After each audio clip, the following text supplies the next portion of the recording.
Hi guys, ഇന്ന് നമുക്കൊരു easy ആയിട്ടൊരു കാച്ചിൽ എരിശ്ശേരി ഉണ്ടാക്കിയാലോ. അതിനായിട്ട് കാച്ചിലെടുത്ത് നമ്മൾ പുഴുങ്ങാൻ വെക്കുക.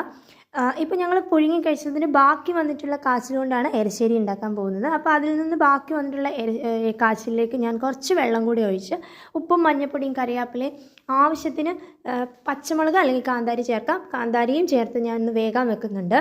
ഈ സമയത്ത് നമുക്ക് ഇതിലേക്ക് ചേർക്കാനുള്ള അരപ്പുണ്ടാക്കാം.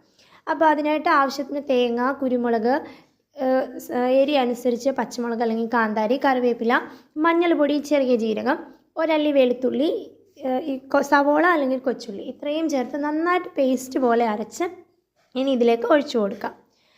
ഇതൊന്ന് വന്ന് ആ ഒരു പച്ചമണമൊക്കെ മാറുന്ന സമയത്ത് നമുക്ക് തീ ഓഫ് ചെയ്യാം. എന്നിട്ട് ഇതിലേക്ക് നമുക്കൊന്ന് കടുക് വറുത്തൊഴിക്കാം. അപ്പോൾ ഇത്രയും ചെയ്ത് കഴിഞ്ഞാൽ നല്ല സ്വാദിഷ്ടമായ എരിശ്ശേരി റെഡിയായി കിട്ടും. നിങ്ങൾക്ക് ആവശ്യമുണ്ടെങ്കിൽ കുറച്ചും കൂടി വെള്ളം ചേർക്കാം, ഇല്ലെങ്കിൽ തിക്കായിട്ട് തന്നെ ഇരിക്കും. Thank you.